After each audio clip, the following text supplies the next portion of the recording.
RCB fans के लिए IPL victory एक सेलिब्रेशन का मोमेंट होना चाहिए था, बट वो एक ट्रैजिक इंसिडेंट बन जाता है बेंगलोर का।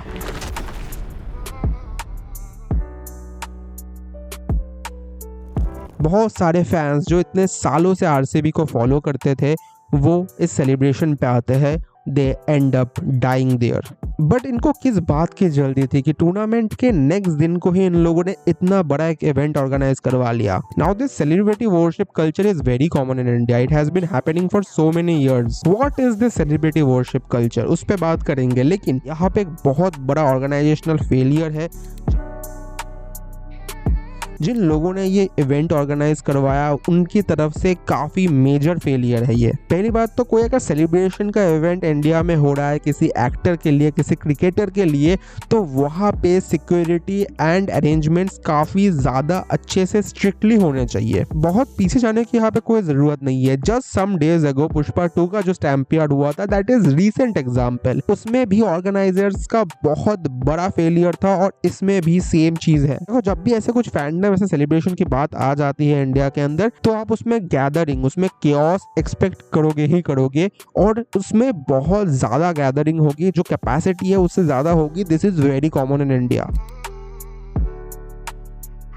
Toxic fandom worship culture, celebrity worship culture India में बहुत पहले से एग्जिस्ट करता है। चाहे वो एक्टर हो, क्रिकेटर हो या फिर पॉलिटिशियन हो, ऐसे बहुत लोग हैं ना जो उनको वर्शिप करते हैं। साउथ में क्या होता है, जब भी मूवीज रिलीज होती है ना, उससे पहले जो एक्टर्स के पोस्टर्स होते हैं उनको मिल्क बाथ दिया जाता है। This is a ritual in south. In 2014 one Vijay fan died when he was doing this ritual. He fell from that board. The tragedy is ऐसे एक दो केसेस नहीं है, ऐसे हजारों में केसेस है। देखो, अगर आपको किसी की पर्सनालिटी, किसी का आर्ट फॉर्म, किसी का स्किल पसंद आता है तो उसको अप्रिशिएट करना इज कम्प्लीटली फाइन। अगर मैं कोई मूवी पसंद करता हूँ, कोई एनिमे को पसंद करता हूँ, तो उसके मेकर्स को, उसके एक्टर्स को मैं अप्रिशिएट जरूर करूंगा। बट बस उनको सिर्फ देखने के लिए इतना स्ट्रगल करना, बहुत दिनों तक वेट करना, डे ड्रीमिंग करना, this is not something someone should do. अब देखो, ये चीज ना हमारे कल्चर का ही एक पार्ट बन गया है, बिकॉज जो भी हम लोग भगवान का डिपिक्शन देखते हैं वो आपको इंसान के फॉर्मेट में दिखाया जाता है। उनको मॉर्फ करके एक इंसानों का आकार दिया गया है कि भगवान भी इंसान थे। ये चीज हमारे अंदर इनबिल्ड आ चुकी है। तो इसी वजह से कोई इंसान जो हमारे रेंज के बाहर है, मतलब भगवान भी हमारे रेंज के बाहर है और ये जो एक्टर्स है ये भी हमारे रेंज के बाहर है। ओके, सो हम लोग इमेजिन करना स्टार्ट कर देते हैं कि यही सब कुछ है और हम लोगों को इनसे ना एक मोहब्बत जैसी हो जाती है, वन साइडेड रिलेशन हो जाता है।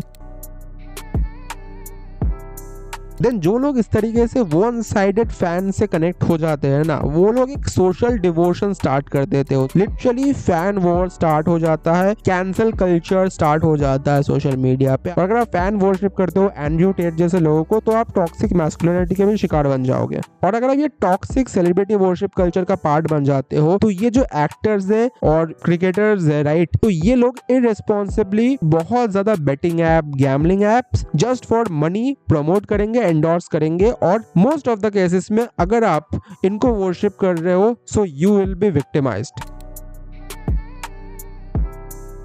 तो what can you do about this? सबसे पहली बात, सोशल मीडिया पे जो ये हैशटैग वॉर चलते हैं ना, उनसे दूर रहो। जैसे डंकी और सलार मूवी के लॉन्च के वक्त ये हुआ था, Prabhas fans and toxic SR के fans, they started fighting through hashtags on internet, on Twitter. Basically Twitter से दूर रहने की कोशिश करो भाई। Then unfollow all the fan pages, because in most of the cases these actors and cricketers are funding those pages. Then unfollow all those YouTubers जो particular किसी actor को वर्शिप करते हैं। If they are worshipping in a toxic वे, तो वो आपको भी उसका पार्ट बना लेंगे। ये जो टर्म है किसी इंसान को एज गॉड सेलिब्रेट करना, इसे कहते हैं anthropomorphism. So please stay away from this, otherwise you will be also part of this kind of event. Okay, so please stay away from this, because at the end of the day celebrities are also humans. उनके achievements होते हैं, उनके downfalls होते हैं और उनका comeback भी होता है, just like us. And and एक चीज अपने दिमाग में रखो कि जो सेलिब्रिटीज को आप सेलिब्रेट करते हो ना, they don't even know you. Ultimately what they will do is they will give a public statement and they will leave the country